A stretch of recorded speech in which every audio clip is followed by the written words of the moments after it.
cause première. Le problème, c'est que la subjectivité, elle vient de, comme tu dis, de la connaturalité dont tu as parlé tout à l'heure, puisque finalement, ça reste une intuition, cette connaturalité. Et comment tu peux objectiver cette intuition qui t'est à toi subjective, que tu sors d'une... Enfin, je sais pas, le droit, comment dire, la loi naturelle, peut-être que tu la fondes sur une certaine idée de la morale, enfin, d'une morale quelle qu'elle soit, qui elle va être subjective, fondée sur l'intuition que tu as de la cause première. Or, il y a d'autres personnes qui peuvent très bien imaginer, enfin, avoir une autre intuition.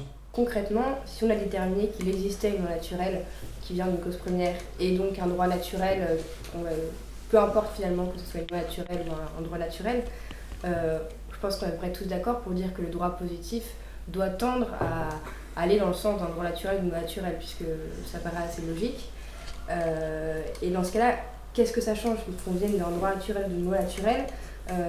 On va la connaître par connaturalité, mais c'est quand même c'est très subjectif finalement de dire que par connaturalité on a découvert tel ou tel droit naturel.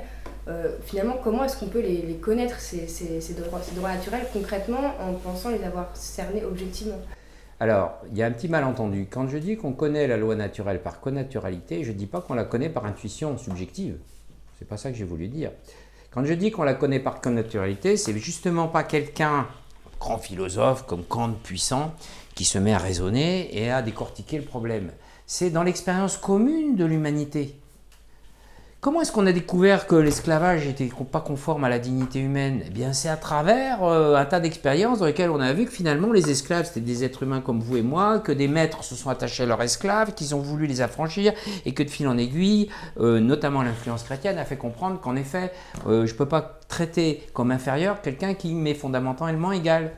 Mais comment? C'est pas un individu qui est en jeu là-dedans. C'est toute une histoire commune de l'humanité qui a abouti à décortiquer et à dégager cette vérité progressivement. C'est pour ça d'ailleurs qu'il y en a encore plein qu'on n'a pas saisi. Il peut y avoir des artistes, il peut y avoir des philosophes, il peut y avoir des poètes, il peut y avoir des religieux qui vont nous faire voir une perspective qui petit à petit va passer dans la pensée commune. Mais en général, c'est long et difficile et souvent au début ils sont rejetés. C'est donc pas jamais une intuition personnelle qui devient quelque chose qui va être fondement d'un droit.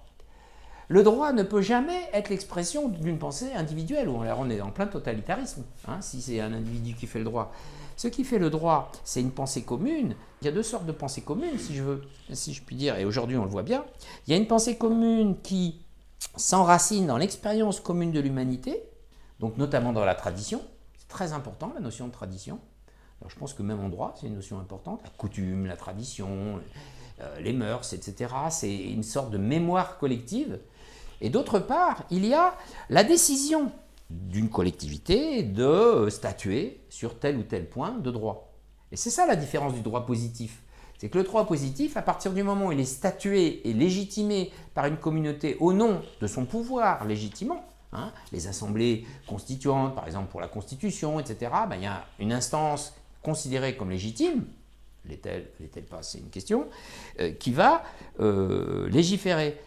Mais à ce moment-là, c'est du droit positif, et justement, c'est une instance humaine qui aura légiféré. Donc, quand je passe au droit positif, je suis dans une législation de fait humain. Et c'est ça la différence avec la loi naturelle. La loi naturelle, pourquoi je la connais par connaturalité? C'est pas c'est la communauté humaine qui découvre progressivement les implications de la nature humaine. Donc c'est la communauté dans son histoire, c'est toute l'histoire. Si on cherche au bout du compte le sens de la philosophie d'histoire, c'est le déploiement des virtualités, des potentialités de la nature humaine. Mais c'est une affaire éminemment collective. Même si tel ou tel individu va avoir une impulsion ou un impact à un moment donné, souvent d'ailleurs martyrisé ou je ne sais quoi, enfin pas accepté. Mais dans ce cas-là, si on connaît les lois naturelles par Connaturalité, dans ce cas, en fait, on en découvre régulièrement des nouvelles. Donc c'est finalement les lois naturelles évoluent. Absolument. Elle n'évolue pas dans sa nature, puisqu'elle est pensée de toute éternité par la cause première, disons pas Dieu, pour ne pas entretenir la confusion. Mais nous la découvrons progressivement, absolument. Donc elle évolue non pas dans sa nature, elle évolue dans notre connaissance. Mais pourtant, on peut avoir un petit peu l'idée que les lois naturelles, c'est justement quelque chose d'immuable et qui s'impose un petit peu aux êtres humains. Alors, c'est ça, c'est une des choses qui a peut-être fondé l'idée de droit naturel. Je crois qu'on a pensé à un moment donné, ou certains ont pensé que, quelque part, c'est assez kantien, l'impératif catégorique de Kant. L'idée qu'il y a en nous quelque chose, un décalogue ou quoi, qui nous édicte les règles fondamentales de l'être humain. La raison. J'ai défini le droit par la loi, si vous vous souvenez. Hein, une loi est dictée, est légitimée, etc., institutionnalisée. Mais une loi, vous ne m'avez pas demandé ce que c'était. Eh bien, la définition de la loi, c'est une ordonnance de la raison. Donc, dans la notion de loi, il y a la notion de raison. C'est très important, parce que justement, ceux qu'on a appelés les rationalistes ont ramené ça à la raison humaine. Or, s'il y a une loi éternelle, une loi divine et une loi naturelle, eh bien, ce sont des ordonnances de la raison divine, et non pas des ordonnances de la raison humaine. Et donc, c'est toute la différence entre le droit positif et donc la loi naturelle, et finalement, les rationalistes ont voulu déclarer que le droit naturel était quelque chose qui était spontanément connu. Comme si, par exemple, les droits de l'homme étaient quelque chose de spontanément connu. C'est tellement pas spontanément connu que, par exemple, les pays asiatiques qui n'ont aucunement la culture évangélique ne reconnaissent pas les droits de l'homme. Pour eux, c'est pas naturel de reconnaître les droits de l'homme. Pour eux, ce n'est pas naturel, c'est pas dans leur culture.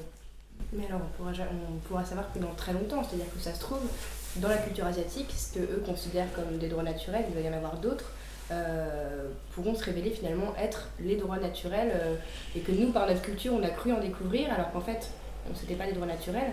Et puis de même pour tout ce qu'on proclame comme droits fondamentaux en ce moment, ou même l'avortement, etc., finalement, on pourra savoir que dans très longtemps, si finalement ça relève d'un droit naturel ou absolument pas. Alors, Par la sociologie. il y a des choses qu'on ne saura sans doute que dans très longtemps. Ça, sans doute.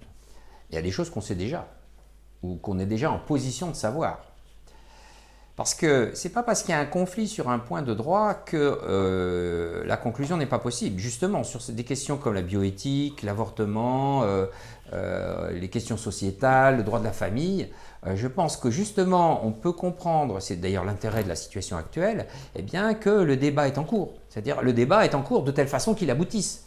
S'il y a conflit, moi, une des choses que j'ai trouvé intéressante dans la querelle du mariage pour tous, quelles que soient les positions, c'est que ça a montré qu'il y avait une divergence assez fondamentale d'opinion et que cette divergence fondamentale d'opinion demandait à être résolue intellectuellement.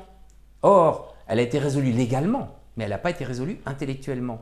Or, c'est ça. Je crois qu'il y a des circonstances dans l'histoire où tel point devient critique et demande d'être résolu. Donc, à ce moment-là, ce point est définitivement mis au point. Moi, je pense que les droits de l'homme, la négation de l'esclavage, le refus du racisme sont des acquisitions définitives, même s'il continue d'y avoir des racistes et des choses comme ça. Mais fondamentalement, la morale commune, c'est que le racisme ou l'esclavage ou la négation des droits de l'homme est quelque chose d'inacceptable. Alors maintenant, mettons un pays comme la Chine. Moi, j'y pense souvent parce que j'aime bien la Chine, ça m'intéresse. Un pays comme la Chine, dont la tradition culturelle, c'est essentiellement l'État et la famille. Hein, l'empereur, on a le culte de l'empereur et de l'État, et la famille. Et c'est ça les sources du droit et de la légitimité. Absolument, en quelque sorte. L'individu n'a pas de droit particulier, la notion de personne n'existe pas. Bon, ben c'est certain que c'est un problème. Et d'ailleurs, il y a une confrontation aujourd'hui potentielle.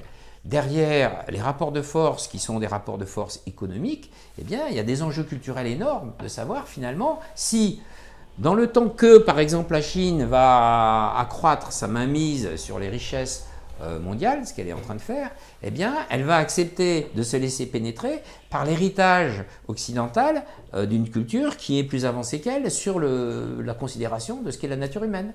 Il y a conflit, mais conflit potentiel en tout cas. Et certains, quand on voit Tiananmen, enfin, c'est toutes les questions qui tournent autour de ça. Mais ce que je crois, c'est qu'il faut pas attendre. Il y a des points qui ne vont pas attendre indéfiniment. Quand les points sont en débat, c'est que le débat doit aboutir et qu'il ne faut pas attendre. C'est jamais une solution de dire ça sera dans très longtemps. Je ne sais pas si je réponds à ta question, mais je pense que justement c'est le sens de l'histoire. Tous les gens qui disent bon, aujourd'hui c'est comme ça, mais plus tard ça sera autrement, tous ces gens-là se trompent sur le sens de l'histoire. L'histoire a à gérer un certain nombre de choses qui sont les choses actuelles. C'est d'ailleurs une des erreurs de l'économie, qui n'arrête pas de fuir en avant, et donc on a des dettes monstrueuses, mais c'est justement une erreur assez grave, qu'on essaie de corriger, mais c'est très compliqué. On ne peut pas faire des paris sur l'avenir, ça n'a pas de sens, il faut faire des paris sur le présent, et s'il y a une question qui est en crise, en question, elle doit être résolue. Donc ces questions-là, elles sont discutées, et je dirais que c'est ça le passage au droit positif. Une fois qu'on a passé à l'objectivation collective de la chose, elle passe à droit positif, et je dirais qu'elle est objectivée. D'abord, c'est l'objectivation d'une certaine partie de la société pour le moment. Ah, je suis d'accord, pour l'instant, ce n'est pas universel, mais c'est un des problèmes de notre époque. Comment passer à une société mondialisée? Parce que la mondialisation économique, elle se fait, la mondialisation culturelle, on n'y arrive pas. Mais il y a un enjeu, je suis d'accord, c'est un autre sujet, mais moi je pense qu'à ça. Pourquoi je fais tout le travail que je fais philosophiquement? Parce que je pense que pour œuvrer positivement à cette mondialisation, on a besoin d'un outil intellectuel partagé, et j'essaye de le promouvoir. Une philosophie, une manière de penser qui va nous aider à objectiver des questions qui pour l'instant sont vécues subjectivement. Et pourquoi? Qu'est-ce que c'est que l'objectivation? C'est le passage à un raisonnement scientifique par les causes. Ça, tout se tient. Parce qu'il faudra arriver à la cause première. Mais oui, mais je soutiens que tout ça est d'une cohérence parfaite. Alors peut-être que tous mes présupposés sont faux, mais pour l'instant, il n'y a encore personne qui a réussi à le démontrer.